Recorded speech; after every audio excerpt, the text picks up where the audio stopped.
reactionary announcement, the state announced that they would sever Mr. Vandenburg and continue with Mr. Batey's trial. And it was really for the state, I guess, a severance of convenience because they did announce that they were prepared and ready to go to trial. Your Honor, in all candidness, my first reaction was that I'm ready, let's go. And that's why there was no objection by me yesterday. And I think everybody wants to try to move forward with this case. But the problem with that, Your Honor, was that's what's perhaps best for me personally, but that's not what is best for my client, Mr. Batey. After a short meeting with the district attorneys yesterday and going back to my office and consulting with my client, Cory Batey, my co-counsel, Cory Batey, and talking about it, it was quickly evident to me that it is not in Mr. Batey's best interest to go forward. As Your Honor is aware, we have been preparing to go forward with the co-defendant, Mr. Vandenburg, all this time. And there have been strategies in place. We've contemplated many things, how to present many things, and what to do. And that strategy is in place and developed with a co-defendant in mind. And a late-hour severance creates new issues for the trial, creates new issues in revising how you would prepare for voir dire and conduct voir dire. It requires a different strategy for the whole case. The term hitched at the wagon is probably very appropriate in this case. I've heard it used before, and I certainly understand it now.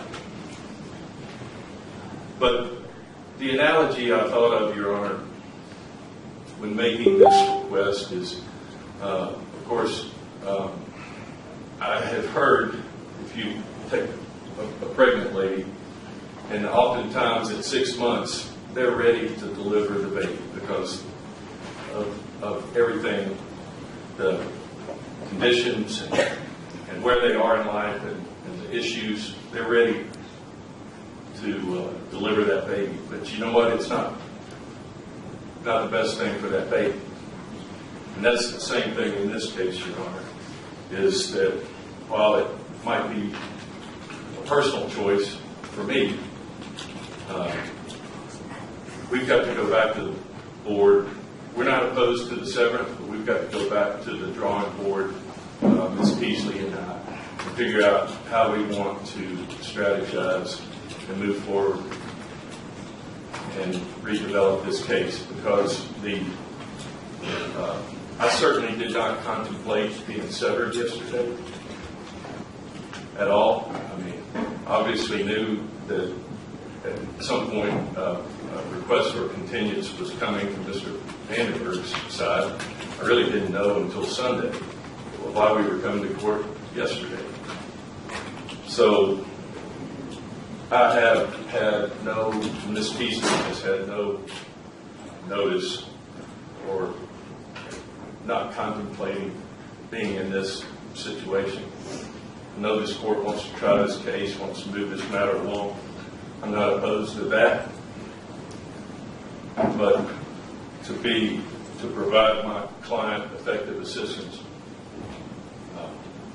we're going to have to re-strategize, because with one defendant, Your Honor, it's just not going to be a retrial of the last trial. The last trial was with 2 defendants. A severance makes it a totally different trial, and I need time to do that. This needs time. Thank you. All right. Who for the state? All right.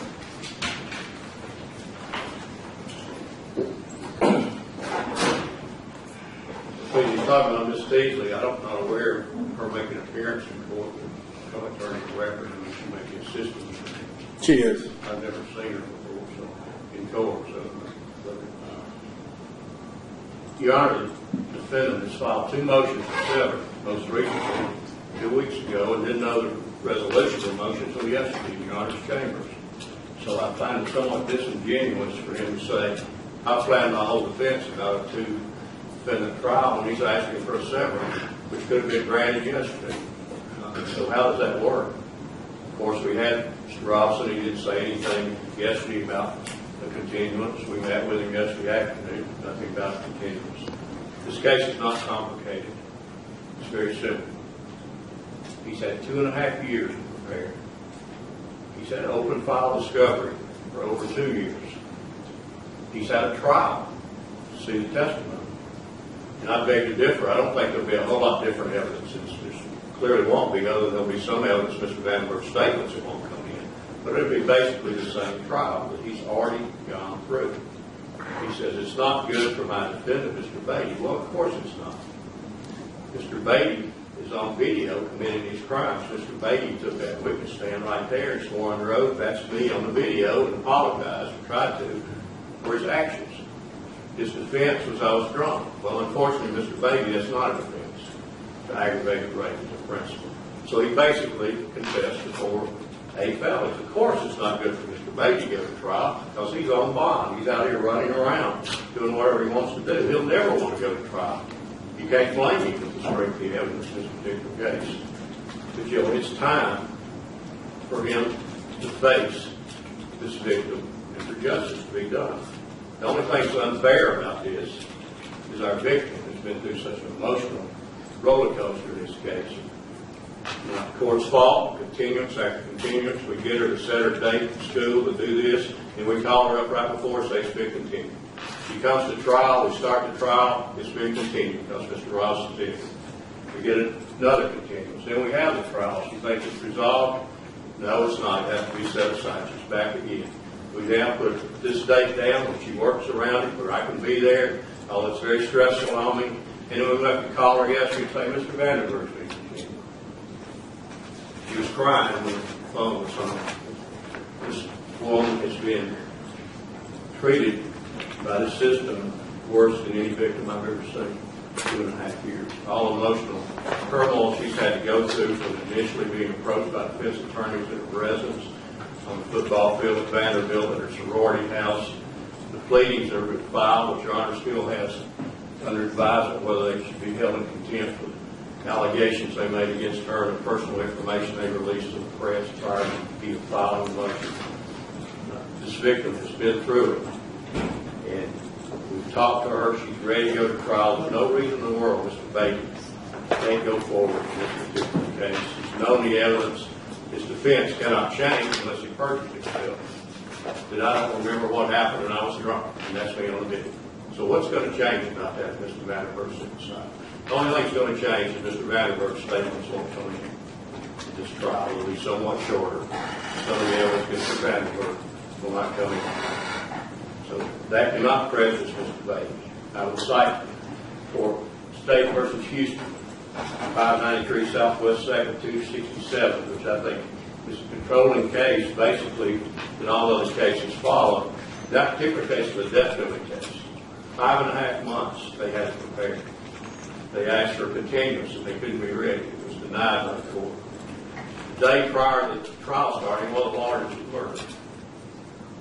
The court denied the continuance. Said you have other lawyers ready to go forward with forward. And that was upheld as denial. The standard for granting continuance is there must be a gross abuse by the court. Gross abuse is your discretion. And also it would have to be to result in the open reversal.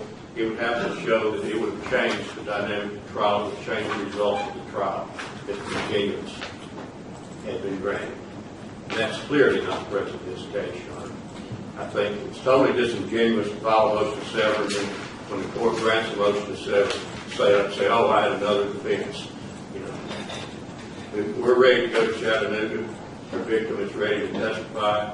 And I sure don't want to have to make another call to her today to tell her, yeah, we've got another continuance in this case. All right, thank you. Mr. Robinson, any final word?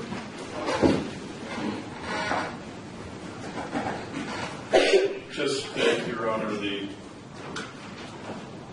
this is not a disingenuous request. Your Honor, this is a request made in good faith. It's in honesty. It's in, and Your Honor, I know it's discretionary for you. It's discretionary for you to make this decision. But I tell you that the prejudice to Mr. Batey would be great, because strategy is a strategy, and it's different now. I know Mr. Thurman is trying to simplify it, but it's just not that simple. Thank you. All right. Well, as you all know, we've made a lot of preparations for this matter. Hotel reservations, and we've summoned some 160 potential jurors. Everything has been put in place. I know it was a surprise to you yesterday, Mr. Robinson, but the court is just simply not inclined to continue this matter, and we're ready to go forward on it. So we will go forward and see what happens. All right. Thank you. All right, we'll take a short break. All rise. What, we're in a brief recess?